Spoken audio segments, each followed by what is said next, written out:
नमस्कार दोस्तों। एस्ट्रो पाठशाला में आप सभी का बहुत बहुत स्वागत है। मित्रों, जैसा कि आप सभी जानते हैं, हम लोग आयुर्वेद चर्चा के माध्यम से लोगों को अच्छे तरीके से कैसे जीना चाहिए, रोग मुक्त जीवन कैसे जिया जाए, इसकी एक पूरी सीरीज हम लोगों ने आरंभ की हुई है। उसी चर्चा को आगे बढ़ाते हुए आज हम एक ऐसी बीमारी के बारे में बात करना चाहेंगे जो एक तरह से महामारी का रूप लेती जा रही है। कहते हैं, एक डाटा कहता है कि 100 मिलियन से भी ज्यादा लोग हिंदुस्तान में डायबिटिक हैं और 136 मिलियन के करीब लोग प्री डायबिटिक हैं। ये बहुत बड़ी संख्या है। तो आज हम मधुमेह के बारे में चर्चा करेंगे। मधुमेह, डायबिटीज, शुगर, आप कोई भी नाम लें, इसको बहुत अच्छे तरीके से बताने के लिए आज हमारे पास डॉक्टर अमित कुमार जी हैं। डॉक्टर अमित कुमार जी, सबसे पहले तो आपका बहुत बहुत स्वागत है। और जैसा कि आपने सुना, ये जो मधुमेह बीमारी है, डायबिटीज जो है, आज ये हर तीसरे चौथे आदमी को होती चली जा रही है। खास करके जो बड़े शहरों में जो लोग रह रहे हैं। तो आज आप हमारे दर्शकों को बताएंगे सबसे पहले कि ये डायबिटीज है क्या, कैसे आरंभ होती है, और अगर ये हो जाए तो फिर उसको कैसे मैनेज करें आखिर हम, क्योंकि बीमारी तो फिर बीमारी है। जी डॉक्टर साहब। नमस्कार। डायबिटीज सबसे इम्पोर्टेंट ये है कि इसमें कि हमारी जो सबसे पहला पॉइंट है कि ये क्यों डेवलप हो गई है और मेट्रो सिटीज में बड़े शहरों में ही ये ज्यादातर लोगों को क्यों हो रही है। इसका सबसे पहला कारण है अनहेल्दी लाइफस्टाइल। इसी की वजह से ये सबसे ज्यादा इन शहरों में देखने को मिलती है। और जो लोगों का टाइम पे उठना नहीं है, टाइम पे खाना नहीं है, इस तरह से ये डेवलप हो। लेकिन सबसे पहले हम आपको बताएंगे कि ये है क्या। जब हमारी बॉडी अनहेल्दी लाइफस्टाइल की वजह से और अनहेल्दी फूड की वजह से हमारी बॉडी के अंदर पर्याप्त मात्रा में इंसुलिन का बनना बंद हो जाता है, यानी कि उसकी कम मात्रा में वो बनता है। अब वही एक डायबिटीज का मेन डेफिनेशन तो यही है, जिसको हम एक सिंपल सी लैंग्वेज में आपको समझें पर कि डॉक्टर हमारी। साहब, इसके लक्षण क्या होते हैं? कैसे एक आदमी समझे कि उसको डायबिटीज हो गई है या होने वाली है? सबसे पहले तो इसमें हमें लक्षण जो देखने को मिलता है कि बार बार यूरिन आना। उसके बाद हमें प्यास ज्यादा लगती है, हमें भूख लगती है, और इसमें ना भूख एकदम इंस्टेंट लगती है कि आपने अगर एकदम से कुछ नहीं मिला तो बस आपको चक्कर आ जाएंगे या कुछ इमीडिएट खाने को चाहिए। आपको थकावट शरीर में महसूस होने लगेगी। आपका जो घाव है कोई शरीर पे, वो जल्दी से नहीं भरेगा, उसको भरने में देरी हो जाएगी। या आपकी बॉडी में कहीं कोई एलर्जी हो गई है, वो भी आपको जल्दी से कितनी भी मेडिसिन ले लें उसमें रिलीफ नहीं मिलेगा जो एक मिल जाना चाहिए।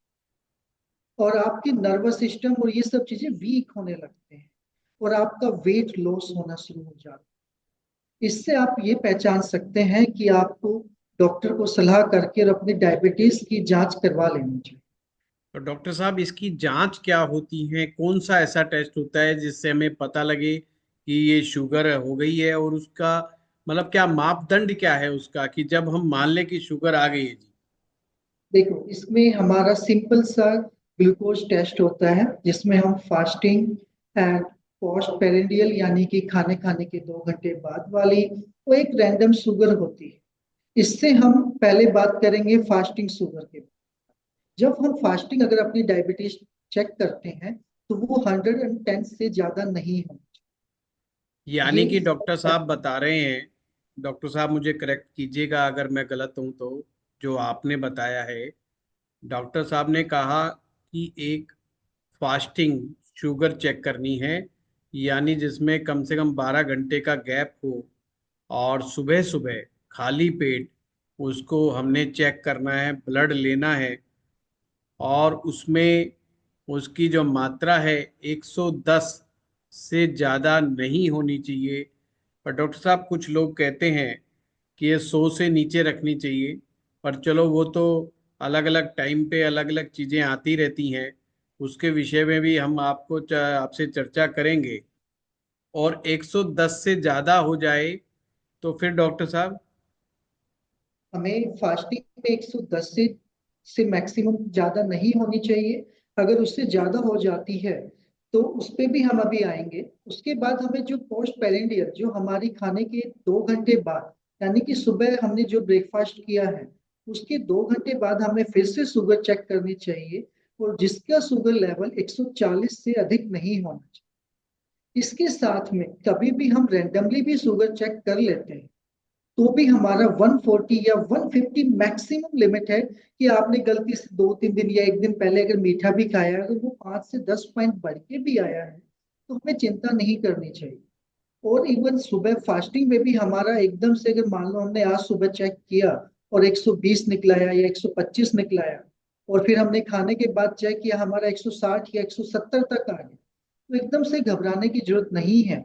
एक टेस्ट होता है जो 3 मंथ्स के पूरी एक एवरेज वैल्यू को निकाल के आपको बता देता है, जिसका टेस्ट है HbA1c के नाम से जाना जाता है, जिसमें टेस्ट की जो नॉर्मल वैल्यूज है वो 5.7 से नीचे होनी चाहिए। आप तो उसमें आपको ये पता चल जाता है कि आप रियली डायबिटिक हैं या नहीं है। क्योंकि कई बार क्या होता है, पेशेंट को पता नहीं होता है और उसने कल ये सुबह सुबह मीठा खाया होता है और उसको ध्यान नहीं होता है, और वो शुगर चेक करवा ली और ज्यादा निकल आई तो एकदम से घबरा जाता है कि मुझे डायबिटिक होगी।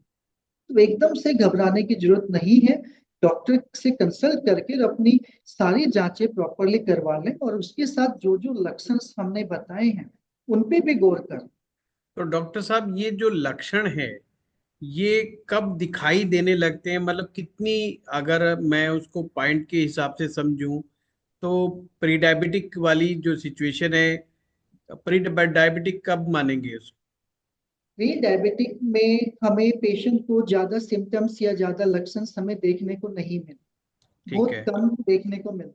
सिर्फ ये होता है कि जैसे कि यूरिन बार बार आना है, तो बस पेशेंट को ये लगेगा कि मैं दिन में 4 बार तो नॉर्मली पर्सन जा रहा है, अगर वो 5-6 बार चला गया तो वो उस चीज को इतना लक्षण देखने परवाह को नहीं मिलता करता। नहीं, तो वो परवाह भी नहीं करते हैं। तो इसलिए हमें 6 महीने में, साल में एक बार हमें अपना ब्लड शुगर चेक करा लेना चाहिए। ये तो डॉक्टर उसमें साहब, मैं अगर समझना चाहूँ कि हमारे को ये लक्षण 200 पे, 250 पे, 300 पे, कब ये लक्षण स्पष्ट रूप से शारीरिक रूप में जो आपने बताए, प्यास लगना, बार बार पेशाब जाना, या एलर्जी रिएक्शंस होना, घाव ना भरना, वेट लूज होना, ये कितनी नंबर्स पे दिखाई देने लग जाते हैं? ये आपका 200 के ऊपर अगर आपका शुगर लेवल क्रॉस कर जाता है तो आपको ये लक्षण क्लियरली दिखाई देने लगते हैं। जी और जी जितना जी। ज्यादा डायबिटिक लेवल होगा उतने ज्यादा आपको लक्षण देखने।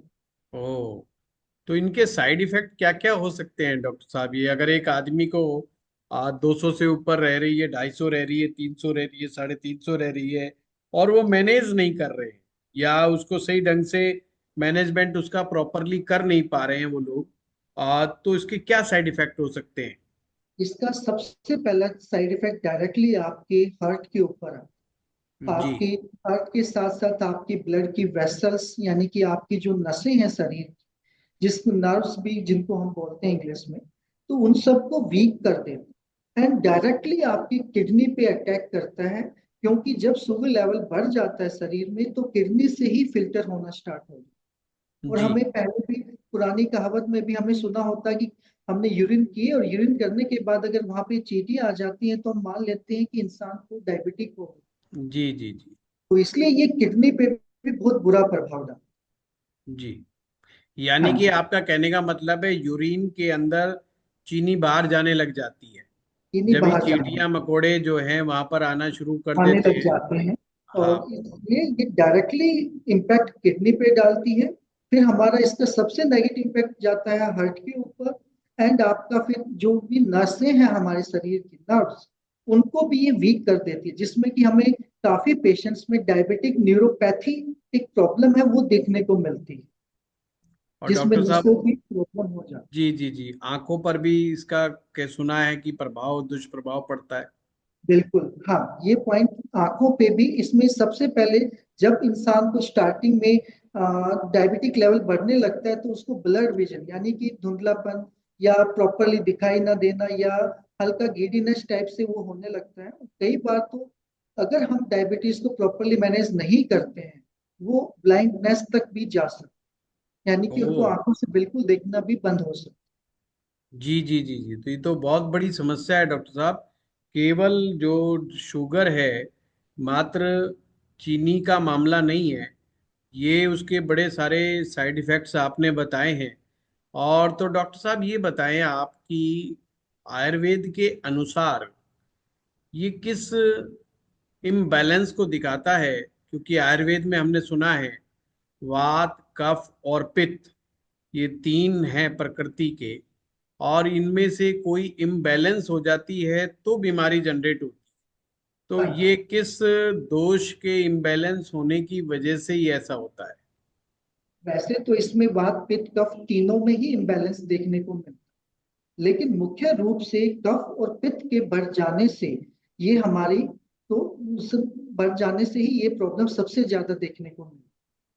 और कफ की और पित्त के दोनों की ही अगर हम थोड़ा सा डिफरेंस में मैं यहाँ पे थोड़ा सा बताना चाहूँ कि पित्त के अधिक होने से हमारी धातुओं का क्षय, मतलब कि हमारा जो मेन ऑर्गन है पेनक्रियास, जो इंसुलिन को प्रोड्यूस करता है, वो डैमेज होना स्टार्ट हो जाता है, और जिसकी वजह से वो इंसुलिन प्रॉपरली प्रोड्यूस ही नहीं कर पाता।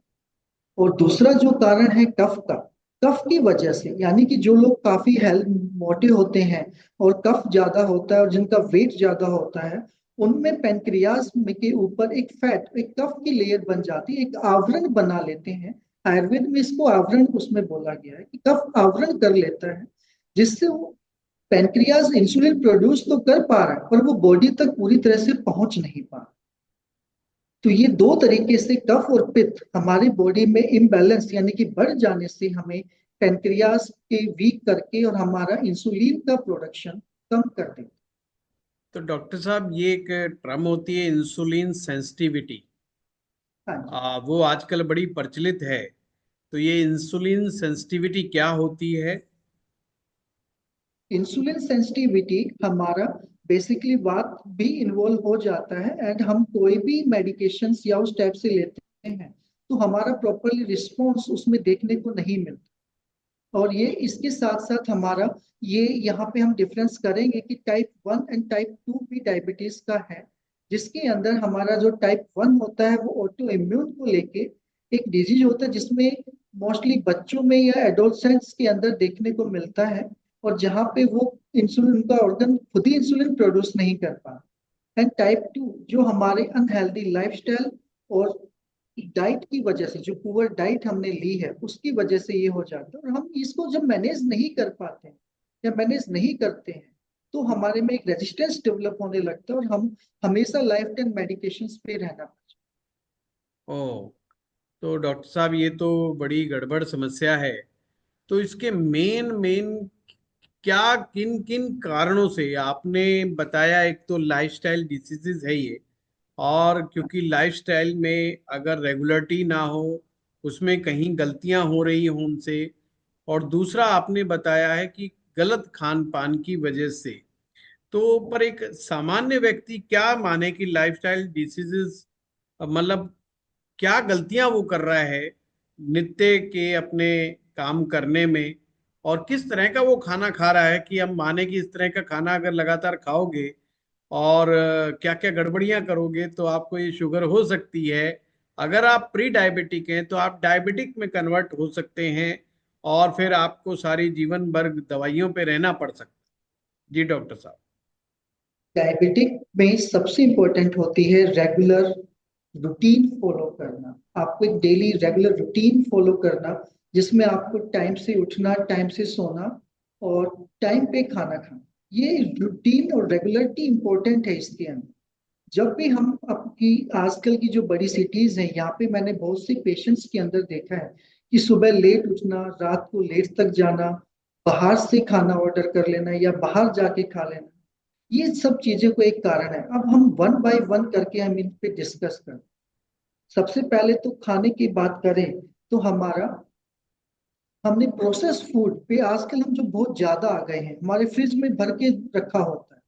पैक्ड फूड जिसको हम कहते हैं कि आपका प्रोसेस करने के बाद जैम्स बन गया है, सॉस हो गई है, रेडीमेड पैकेट्स में फूड्स आ रहे हैं, आपका जो बाहर का जंक फूड्स हो गया है, या फिर बहुत ज्यादा oily and fried food items हो गए। एंड सबसे इम्पोर्टेंट, स्वीट्स, मीठा।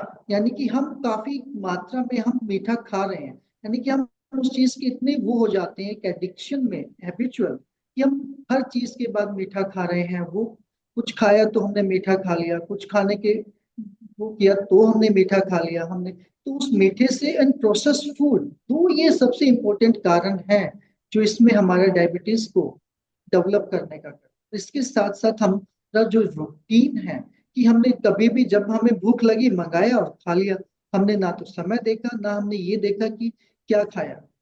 और हम लेट नाइट जागते हैं, लेट नाइट खा रहे हैं, सुबह लेट उठते हैं।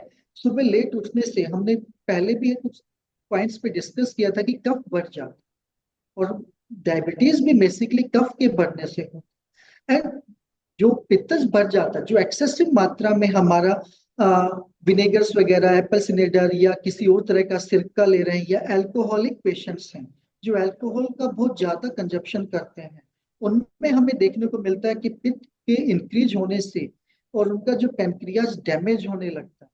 ये इतनी गंभीर समस्या में डेवलप हो जाता है कि डायबिटिक के साथ साथ आपको पैनक्रिएटाइटिस भी डेवलप हो जाता है। तो अल्कोहल कंजप्शन भी आजकल मेट्रो सिटीज में हमें देखने को मिलता है कि कफ कुछ ज्यादा मात्रा में बढ़ चुका है। डॉक्टर साहब, इसमें आपने फूड की काफी अहमियत बताई है, हाँ जी। और आपने प्रोसेस फूड को मना किया है, जंक फूड को मना किया है। पर एक सामान्य व्यक्ति कैसे समझे? क्योंकि हमारे फूड में मेन जो है तीन चार कंटेंट होते हैं, जिसमें से एक हमारा कार्बोहाइड्रेट्स है, एक प्रोटीन है, और एक गुड फैट है। कई बार बैड फैट भी होता है, बैड फैट ज्यादा होता है लोगों की डाइट के अंदर। और एक है फाइबर। तो आपने, जहां तक मैं समझा हूं, जो प्रोसेस्ड फूड है या जंक फूड है, इसमें कार्बोहाइड्रेट्स का बहुत बड़ा योगदान होता है, ट्रांस हाँ फैट का या जो बैड फैट होता है उसका बहुत बड़ा योगदान होता है। तो क्या हम ऐसे समझें, एक आम आदमी यदि एक बैलेंस मात्रा में प्रोटीन प्लस एक अच्छी मात्रा में फाइबर और एक ठीक ठाक मात्रा में, बैलेंस मात्रा में गुड फैट, ये तीनों का अगर कॉम्बिनेशन बना करके अपनी डाइट में इन्वॉल्व करता है, तो शुगर को कंट्रोल करने में कोई फायदा मिल सकता है? ये सबसे इम्पोर्टेंट पॉइंट्स आपने बताए हैं कि एक good amount of protein and good fat and जो बेस्ट जो फाइबर्स हैं उसको लेने से हमारा काफी इंप्रूव हो जाता है। अब हम प्रोटीन से शुरुआत करते हैं। प्रोटीन में हमें बेसिकली चने की रोटी या मेथी की रोटी की कुछ मात्रा में हमने चना मिल का आटा मिला लिया, कुछ हमने गेहूं का आटा भी हमने मिक्स करके ले लिया, रागी का आटा भी यहाँ पे हम ले सकते। और बेसिकली जौ का मैं आटा, डॉक्टर साहब, जौ का आटा, अभी गर्मी आ रही है तो क्या उसका इस्तेमाल किया जा सकता है? बिल्कुल इस्तेमाल किया जा सकता है, जौ के आटे का भी समर्स में। एंड डायबिटिक होता है तो ये हमारा किडनी में भी हेल्पफुल होता है जौ का। ओके। तो ये जौ का आटा, रागी का आटा, और हमारा सबसे इम्पोर्टेंट तो मैं यहाँ पे चने को कंसिडर करना चाहता हूँ कि जी। ये डायरेक्टली काफी लेवल पे इंसुलिन को कंट्रोल करता है एंड काफी हेल्प हमारी करता है। पेनक्रियाज जो डैमेज हुआ है उसको भी ये रिवर्स यानी कि रिपेयर करने का भी फायदा करता है, ये जी। काम करता है। इसके बाद हमारा गुड फाइबर्स में हमारे को फ्रूट्स में हमारा यहाँ पे लिमिट हो जाता नहीं डॉक्टर साहब, प्रोटीन में और क्या ऑप्शंस अवेलेबल है? खास करके देखिए, नॉनवेज खाने वालों के लिए तो प्रोटीन अवेलेबल है ही है, ज्यादा मात्रा में मिलता ही है।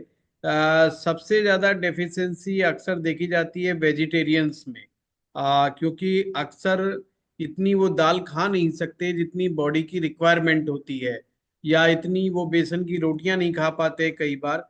तो उसमें और क्या क्या प्रोटीन के ऑप्शन हो सकते हैं देखिए उसमें हमें जो जो, डायबिटिक पेशेंट ले सके? हाँ इसमें हमें छोला हो गया है, राजमा हो गए हैं, ये हमें बॉयल करके सिंपल फॉर्म में हम बॉयल करके भी ले सकते हैं। एग अगर कोई इसमें सबसे इंपॉर्टेंट ये मैं कहूंगा, अगर कोई एग खाता है तो एग का ओनली व्हाइट पोर्शन वो ओके। प्रोटीन को बहुत अच्छे से कवर करता है, डायबिटिक्स में बहुत हेल्पफुल। जैसे डॉक्टर साहब कुछ लोग प्रोटीन के लिए टोफू लेते हैं, पनीर लेते हैं, सोयाबीन की दाल लेते हैं, सोयाबीन की बड़ी जिसे न्यूट्रेला बोलते हैं वो उसका उपयोग करते हैं। इनमें से कौन कौन सी चीजें हैं जो ली जा सकती हैं? इसमें मैं ये बोलूंगा कि सोयाबीन की बड़ी या सोयाबीन की जो राजमा की तरह जो आता है व्हाइट कलर का, दाल। वो भी हम, दाल जो है वो भी हम ले सकते हैं। टोफू भी आजकल ट्रेंड में है और ये भी हमने देखा है कि ले सकते हैं, इसमें कोई नेगेटिव इम्पैक्ट नहीं है। लेकिन मैं पनीर की बात करूं तो हमें, कुछ लोग डायबिटिक होके हमारा पनीर कच्चा खाना शुरू कर दें। पनीर कच्चा खाने से एक तो, अगर वो पेशेंट, आपका कफस डायबिटीज, कफ के बढ़ने से डायबिटीज डेवलप हुई है और वो कच्चा प्रोटीन खा रहा है, तो वो उसके लिए और ज्यादा नुकसानदायक है। यानी प्रोटीन सब्जी को के रूप में लिया जा सकता है। लिया जा सकता है, यानी कि प्रोटीन को प्रॉपरली कुक फॉर्म में आप 5 से 7 दिन में रिपीट कर सकते हैं, यानी कि अगर डायबिटिक पेशेंट है। जी लेकिन जी डेली बेसिस पे लेने की रिक्वायरमेंट नहीं है। जी जी। और डॉक्टर साहब ये जो गुड फैट है, गुड फैट के लिए कि पहली बात तो ये गुड फैट होता क्या है, और हम अपने घरों में गुड फैट के रूप में क्या डेली उपयोग कर सकते हैं? देखिए, काऊ घी एक बेस्ट गुड फैट के अंदर काउंट किया जाता है। वैसे तो कुछ लोग बफेलो का भी घी है, लेकिन हम उसको भी कंसिडर कर लेते हैं, वो भी इतना नेगेटिव इम्पैक्ट नहीं डालता है। लेकिन काऊ घी बेस्ट हम इसके अंदर मानते हैं। और जो घी है जिसको मक्खन दही जमा के, मक्खन छाछ निकाल के मक्खन लगा के, और जो लास्ट में जो देसी घी बनता है ना, वो प्रोसेस हम गुड फैट में काउंट।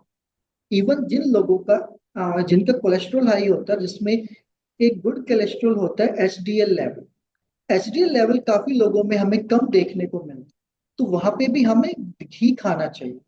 और इसके साथ साथ हमें groundnut oil, sunflower oil, आपका सिसमे ऑयल, और हमारा ऑलिव ऑयल जैसे ऑयल्स को भी हम यूज कर सकते हैं कुकिंग पर्पज। जी जी जी जी।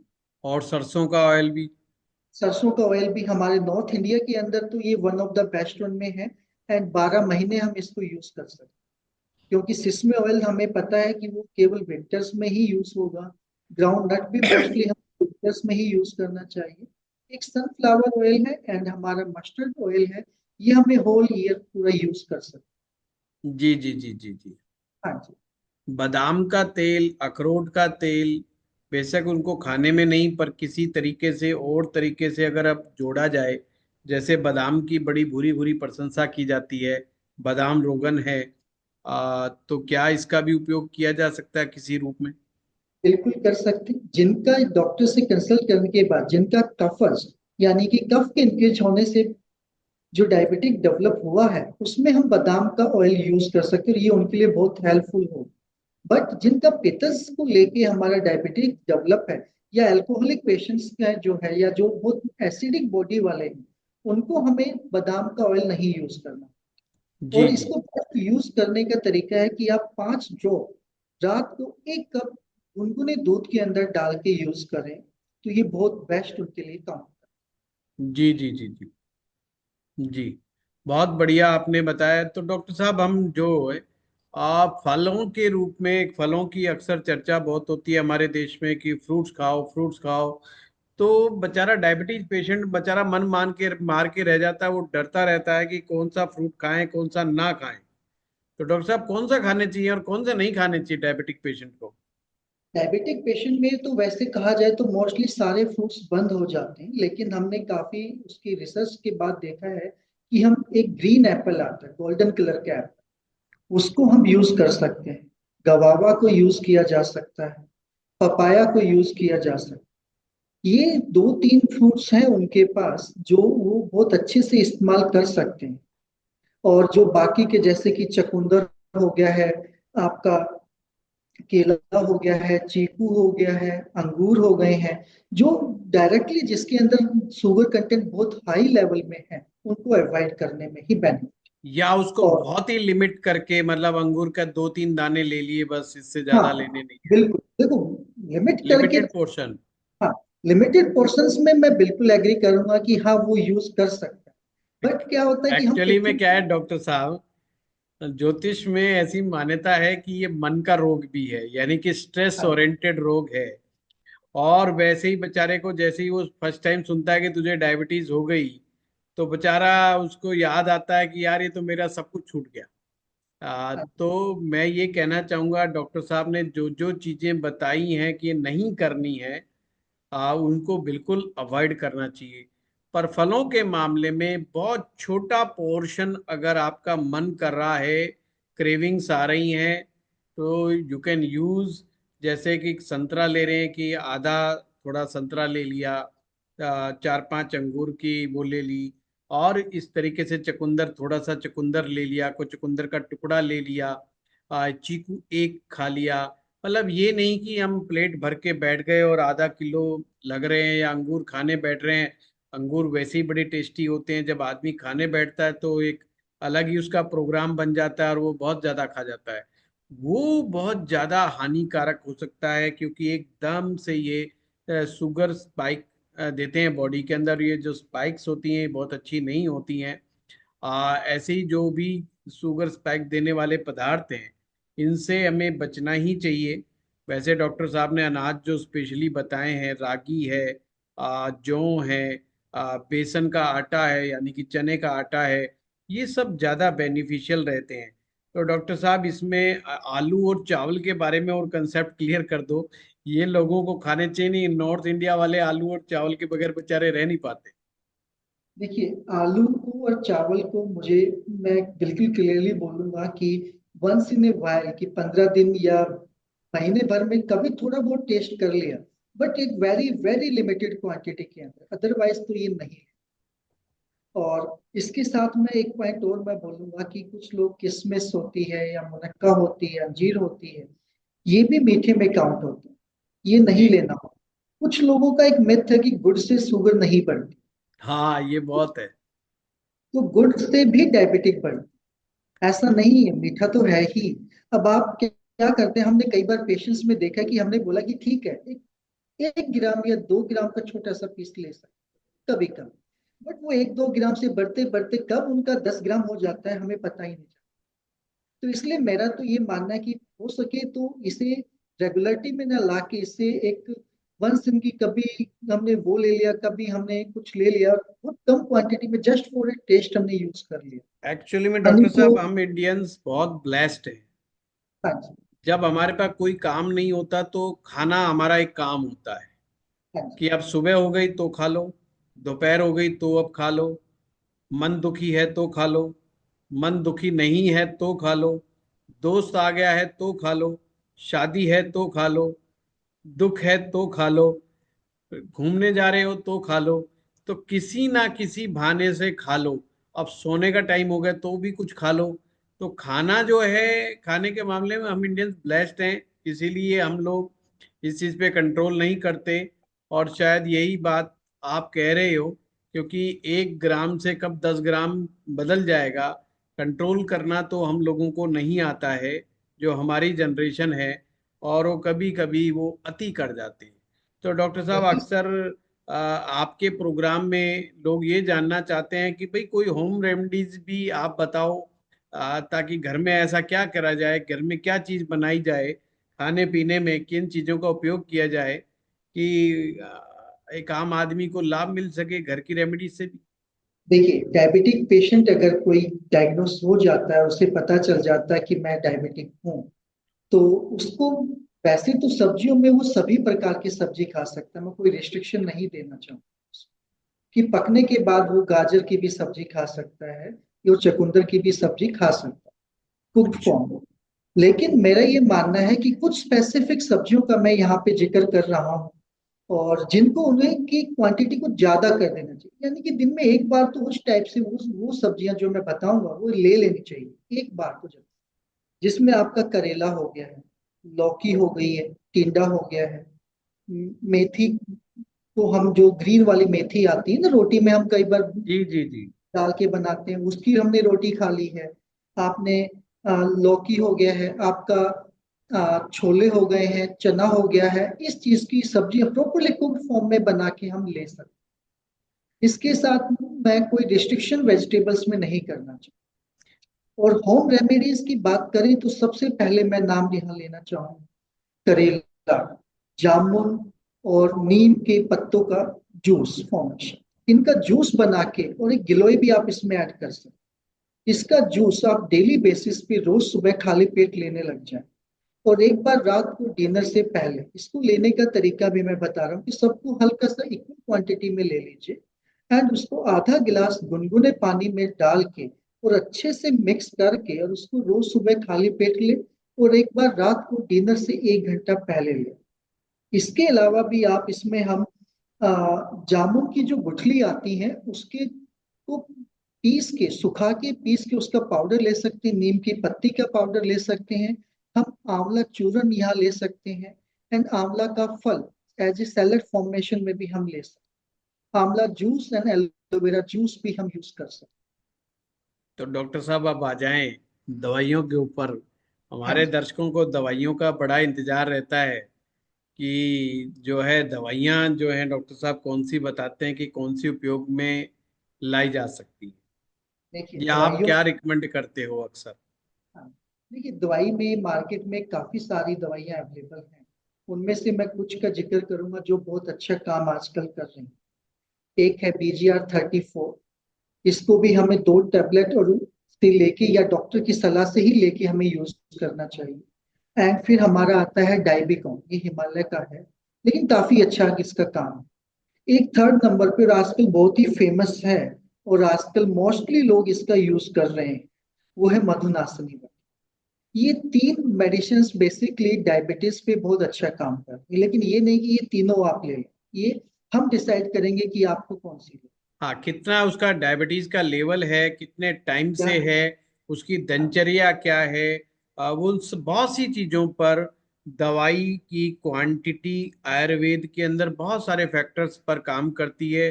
केवल नाम सुनकर के बीमारी का दवाई नहीं लेनी है, वो हाँ। डॉक्टर साहब से पूर्णतः सलाह लेकर के ही दवा को डिसाइड करना है। दवा की क्वांटिटी कितनी होनी चाहिए, कम कब करना है, ज्यादा कब करना है, ये हमेशा डॉक्टर ही सजेस्ट करे तो अच्छा है। और आयुर्वेद में हम एक बहुत अच्छी बात यहाँ पे मैं बताऊंगा कि मेडिसिन के ही पार्ट है, कि हमें डायबिटीज में जो हम मेडिसिन दे रहे हैं लाइक की मधुनाशनी वटी, ये तो हमारा पेनक्रियाज पे अपना काम कर ही रही है, लेकिन डायबिटीज ने हमारी बॉडी में और ऑर्गन्स को जो जो डैमेज किया है उसको लेके, जैसे कि किडनी को डैमेज करती है, हमारा नर्वस सिस्टम को वीक करती है, और नर्वस सिस्टम के ही वीक होने से हमारे को ब्लाइंडनेस, आंखों से दिखना जो कम हो जाता है या बंद हो जाता है, वो सब चीजें डेवलप होती हैं। और इसके लिए हमारे को त्रयोदशांग चंद्र प्रभावती, एक डायबिटिक पेशेंट को साथ में हम जरूर ऐड करते, ताकि उसका कोई भी नेगेटिव इम्पैक्ट हमारे पेशेंट पे ना हो। ताकि डायबिटीज को तो हम ट्रीट कर ही रहे हैं, ताकि ये ऑर्गन पे डैमेज ना हो। तो ये हमें साथ में हमें लेके चलना होता है। एक इसमें हम शिलाजीत का भी हम नाम लेना चाहिए। शिलाजीत भी पेशेंट को 2 ड्रॉप या चने के दाने के बराबर 1 कप दूध में डेली रात को सोने से पहले जरूर लेके सोना चाहिए। इसका फायदा ये है कि आपका नर्वस सिस्टम स्ट्रांग बनेगा, आपका डायबिटीज को भी ये कंट्रोल करने में मदद करता है, आपकी बॉडी से कफ को भी कंट्रोल करने में। एंड एक जो फटीग, एक वीकनेस डायबिटिक पेशेंट को हर समय बनी रहती है, उसको भी ये ठीक कर। जी जी। डॉक्टर साहब, अक्सर ये लोग को कहा जाता है कि स्ट्रेस की वजह से हो जाता है। हमारे जीवन में अगर स्ट्रेस बहुत ज़्यादा हो तो शुगर को मैनेज करना थोड़ा मुश्किल हो जाता है, और स्ट्रेस को मैनेज करने के लिए प्राणायाम से ज़्यादा बेटर टूल क्या हो सकता है? तो कौन कौन से प्राणायाम हमें करने चाहिए, कौन कौन से आसन हमें करने चाहिए? जी डॉक्टर मैं साहब। सबसे इम्पोर्टेंट डायबिटिक पेशेंट्स को ये बताना चाहूंगा कि डायबिटिक को हम बहुत इजीली कंट्रोल और मैनेज कर सकते हैं सिर्फ हमारे डेली रूटीन को सेट करके। हम यही मिस्टेक करते हैं कि हमने 4 तरह की जगह पे हमने 10 तरह के घरेलू नुस्खे भी अपना लिए, हमने मेडिसिन्स भी ट्राई कर ली, हमने वो भी कर लिया, लेकिन हमें रिलीफ नहीं मिला। तो हमारे लिए सबसे इम्पोर्टेंट है कि हमें एक रूटीन सेट करना है कि हमें सुबह उठ के हमें कुछ टाइम हमें एक्सरसाइज के लिए जरूर निकालना चाहिए। और जिसमें से जो सबसे इम्पोर्टेंट है, हमें, मैं ज्यादा नहीं कहूंगा, 15 से 20 मिनट वॉक या थोड़ा सा ब्रिस्क वॉक आप कर सकते हैं। इसके बाद हमारा योगा कर सकते हैं। योगा के अंदर हमारे हमें सूर्य नमस्कार सबसे इम्पोर्टेंट है। इसकी हमें पेशेंट की कंडीशन के अकॉर्डिंग हमें पेशेंट 3 से 5 सेट तक हमें सूर्य नमस्कार के हमें डेली कर लेने चाहिए। इसके बाद हमें मंडूकासन हमें करना चाहिए, जिससे हमें, अगर हमें स्टार्ट कर रहे हैं तो आधा मिनट 1 मिनट से लेके हमें 5 मिनट तक हम धीरे धीरे करके इसको बढ़ा सकते हैं। ये डायरेक्टली पेनक्रियाज पे इफेक्ट डालता है और हम पेनक्रियाज को ट्रीट करके एंड वहां से इंसुलिन के प्रोडक्शन को बढ़ाते हैं। इसके बाद हम यहाँ पे बोलेंगे नौकास, नौकास। फिर इसके बाद आता है सेतु बंधास।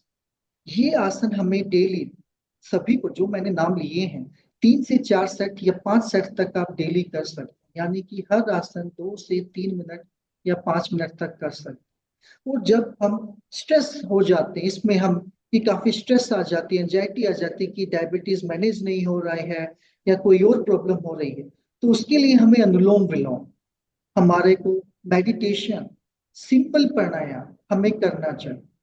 कपाल भाती भी यहाँ पे एक अच्छा रोल प्ले करती है डायबिटीज को कंट्रोल।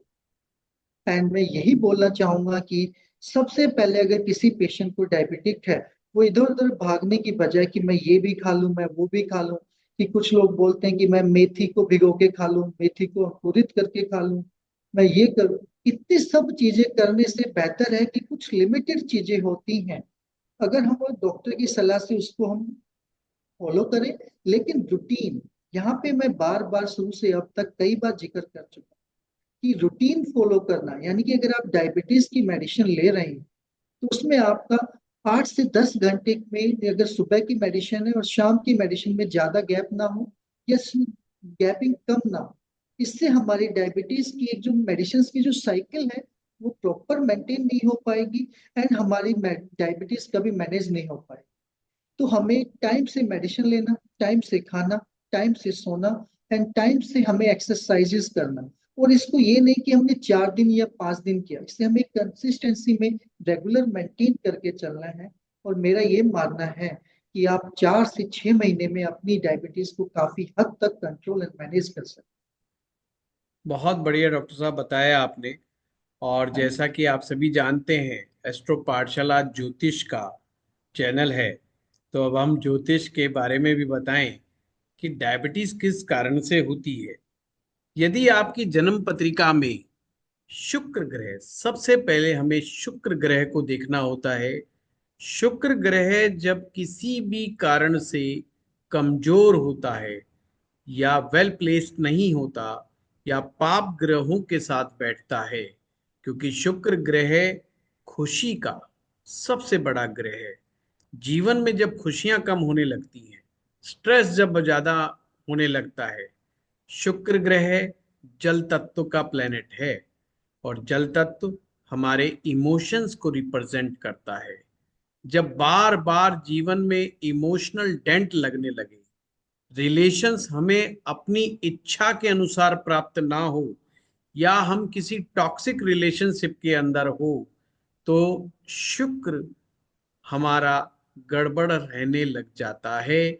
और वो एक बड़ा कारण बनता है इस शुगर की बीमारी का। शुगर यानी मीठा। जीवन मीठा ही होना चाहिए। जीवन में मिठास का मतलब है खुशियां, मीन्स हैप्पीनेस।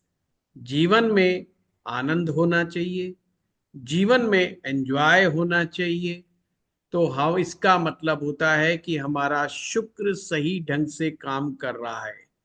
यदि जीवन में इमोशनल बैलेंस है तो शुक्र हमारा अच्छा है। जब शुक्र गड़बड़ होता है तो किडनी की प्रॉब्लम, शुगर की प्रॉब्लम, यूरिनरी प्रॉब्लम, यूटीआई की प्रॉब्लम, ये सब चीज या सेक्सुअल डिसऑर्डर्स, ये शुक्र ग्रह की कमजोरियों से हो जाते हैं। तो मैं यहां पर सलाह दूंगा, जो भी लोग डायबिटिक हैं उनको सबसे पहले स्ट्रेस मैनेजमेंट करना चाहिए, गीता का पाठ पढ़ना चाहिए, गीता को समझने का प्रयास करना चाहिए कि जो रिश्ते नाते हमारे संसार में हैं इनसे बहुत ज्यादा अटैचमेंट करने की आवश्यकता नहीं है। हमें रिश्तों में प्रॉब्लम इसलिए आती है क्योंकि हम उनसे बहुत ज्यादा एक्सपेक्टेशन रखते हैं, और जब वो एक्सपेक्टेशन मीट आउट नहीं होती है तो हमें इमोशनल डेंट पड़ जाता है। तो गीता का पाठ भगवान श्री कृष्ण आपको बहुत अच्छी सलाह दे रहे हैं। वो पाठ करने से, समझ पाठ करने से भी बेटर है, रट्टा ना मारे, समझने का प्रयास करें और उसको जीवन में लेकर के आए। कोई भी गेम्स खेलें, भागें, कूदें, जैसे डॉक्टर साहब ने कहा है, आपका जैसा मन करता है गार्डन में जाएं, जो भी आपको सुकून दे, आपके मन को अच्छा लगने वाली कोई ना कोई एक्टिविटीज दिन में जरूर करें। शुक्र जल तत्व है, किसे मीठे नदी के समीप जाकर के बैठे कुछ समय, वहां पर बैठ करके प्राणायाम करें, क्योंकि जो मीठा पानी है वही शुक्र है। हमारे बॉडी में 72% वैसे तो पानी है, पर वो सारा मीठा पानी नहीं है। जो मीठा पानी है वो आपका शुक्र है, जो खारा पानी है, नमकीन पानी है, वो आपका चंद्रमा है। पर सबसे पहले शुक्र के डिस्टरबेंस होने से ये बीमारी पैदा होती है। सेकंड नंबर पर बृहस्पति, बृहस्पति मोटापे का कारण बनता है। जिन लोगों का बृहस्पति खराब होने लग जाता है उनका मोटापा भी बढ़ने लग जाता है, उनका डाइट पर कंट्रोल नहीं रहता है, ये गड़बड़ है। बृहस्पति का संबंध ज्ञान से है, धर्म से है। उन्हें अपने जीवन में स्पिरिचुअलिटी को लेकर के आना चाहिए, उन्हें कोई ना कोई ज्ञान प्राप्त हमेशा करते रहना चाहिए, अच्छी अच्छी पुस्तकों का अध्ययन करना चाहिए, मोटिवेशनल बुक्स पढ़नी चाहिए, और उन्हें किसी अच्छे गुरु के मार्गदर्शन में ये योगिक क्रियाएं सीखनी चाहिए, मेडिटेशन सीखना चाहिए, और कोई ना कोई आध्यात्मिक पुस्तक का अध्ययन जीवन में करते रहना चाहिए। मीन्स स्पिरिचुअल प्रैक्टिसेस को अपने लाइफ का एक पार्ट उनको अपने आप में बना लेना चाहिए। रोज मंदिर जाएं तो बहुत अच्छा, या जो भी धार्मिक प्रैक्टिस आप करते हो उस प्रैक्टिस को बड़े ढंग से फॉलो करना है। जैसे डॉक्टर साहब ने दवाइयां बताई, जैसे आप डेली दवाइयां लेंगे, ऐसे इस स्पिरिचुअल प्रैक्टिस को भी अपने दवाइयों का एक पार्ट बनाएं। और तीसरा ग्रह आता है चंद्रमा। छोटे छोटे स्ट्रेस जो दिन में हम सभी को आते हैं, इस संसार में कोई भी ऐसा नहीं है जिसको स्ट्रेस नहीं होता हो, और इस चीज से कोई बचा ही नहीं जा सकता। हम कह दें, लाख कह दें कि स्ट्रेस से बचो, स्ट्रेस भाई नहीं बचा जा सकता, जिंदा है और हमें जिंदा रहने का सबूत देना है तो स्ट्रेस झेलना पड़ेगा। पर उस स्ट्रेस को मैनेज करना आना चाहिए। ये जो डेली रूटीन में स्ट्रेस मिलता है ये चंद्रमा का स्ट्रेस है, मूड, ये हमारे मूड को अपसेट कर देता है। जब हम बार बार अपसेट रहने लग जाते हैं, जब हमारा मूड बार बार अपसेट रहता है, मूड स्विंग्स रहते हैं, कंफ्यूजन रहता है, ब्रेन फोगी माइंड रहता है हमारा, तो हम अक्सर हताश, निराश, उदास जल्दी हो जाते हैं, और हमारा ब्रेन सही डिसीजंस नहीं देता है, हमारा मन के अंदर उदासी छाई रहती है। ये भी रूट कॉज है इस बीमारी की तरफ। मैं ये नहीं कहता कि कारण है, बट ये रूट कॉज है कहीं ना कहीं, ये भी कहीं ना कहीं उसी की तरफ लीड कर रहा है। तो अपने स्ट्रेस को मैनेज करें, खुश रहने का प्रयास करें, अपनी खुशी का कोई ना कोई कारण जरूर ढूंढें। जिन चीजों में आनंद आता है, पेंटिंग है, स्विमिंग है, रनिंग है, साइकिलिंग है, बॉडी बनाने में मजा आता है तो अपने स्ट्रेंथ ट्रेनिंग है, प्राणायाम है, योगा है, मेडिटेशन है। अगर इस बीमारी से बचना है तो इसको करना है। अगर ये बीमारी के बीच में फंस गए हो तो रेगुलर करना है, ताकि ये बीमारी आगे ना बढ़े, ये वहीं पर मैनेज हो जाए या रिवर्स हो जाए। जी हाँ, ये पीछे भी चली जाती है। ऐसा नहीं है कि वहीं अटक गई। आपकी शुगर आज 200 आ गई तो ऐसा नहीं है कि ये कभी 150 नहीं आएगी, ऐसा बिल्कुल भी नहीं है। ये 130 भी आ जाएगी। बस आपको इसको, ब्रेन को रिलैक्सेशन प्रॉपरली देना है, नींद प्रॉपर लेनी है। जिनको नींद नहीं आती है उनको दिन में 2 बार, मॉर्निंग एंड इवनिंग, मेडिटेशन का अभ्यास करना है।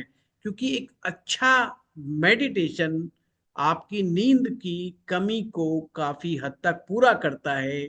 और एक खास बात, जब आप रेगुलर मेडिटेशन करते हैं तो नींद अपने आप आने लग जाती है। नींद की बीमारी स्वतः ही गायब होने लग जाती हैं। और जिन लोगों को ये सब चीजें करने में मजा आता है वो करें। और जिनको मंत्र जाप की प्रक्रिया में आनंद आता है उन्हें शुक्र ग्रह के मंत्र का जप करना चाहिए। उन्हें गुरु ग्रह के मंत्र का जप करना चाहिए। 2 ग्रहों के मंत्र का जप करने से बड़ा लाभ प्राप्त होता है। अगर इन ग्रहों का जप नहीं करना चाहते तो ओम नमः शिवाय। डॉक्टर साहब ने बताया ये कफ और पित्त के इम्बैलेंस से पैदा होने वाला रोग है। कभी कभी तीसरा भी उसमें शामिल हो जाता है, वो अलग है। बट कफ प्रकृति वालों के लिए ओम नमः शिवाय का पाठ। कफ प्रकृति जिनकी होती है वो बड़े टची होते हैं, बड़े इमोशनल होते हैं, बड़े सेंसिटिव होते हैं, इंटेलिजेंट भी बहुत होते हैं। बट इमेज कॉन्शियस बहुत ज्यादा हो जाते हैं, जो उसके कफ को और ज्यादा इम्बेलेंस करने का काम करता है। ऐसे में ओम नमः शिवाय का मंत्र जप, जो कि बहुत सरल है, पंचाक्षरी मंत्र जप है और बहुत प्रसिद्ध है, उसका कम से कम 30 मिनट तक बहुत धीरे धीरे, विदाउट एनी कैलकुलेशन, कैलकुलेशन नहीं करनी है।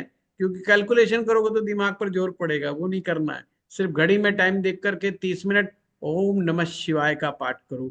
आप देखिएगा 10-20 दिन के बाद इम्पैक्ट पड़ना शुरू हो जाएगा। तो डॉक्टर साहब आपने बहुत अच्छा हमारे दर्शकों को गाइड किया। और ये बीमारी भी ऐसी है कि बढ़ती जा रही है।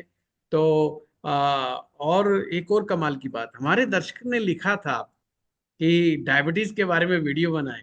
तो मैं उस दर्शक से भी कहना चाहूंगा कि देखो, हम आपकी डिमांड पूरी करते हैं। यदि आप भी किसी स्पेशल बीमारी के बारे में समझना चाहते हैं, पूछना चाहते हैं हमारे डॉक्टर साहब से, तो आप हमारे कमेंट बॉक्स में लिखिए। और जो जो भी इस प्रोग्राम को देख रहे हैं, आयुर्वेद और ज्योतिष के प्रोग्राम को, वो ये बताएं वो किस शहर में बैठ करके इस प्रोग्राम को देख रहे हैं और आयुर्वेद के विषय में वो और क्या क्लैरिटी चाहते हैं। हम प्रयास करेंगे कि हम वीडियो बनाएं।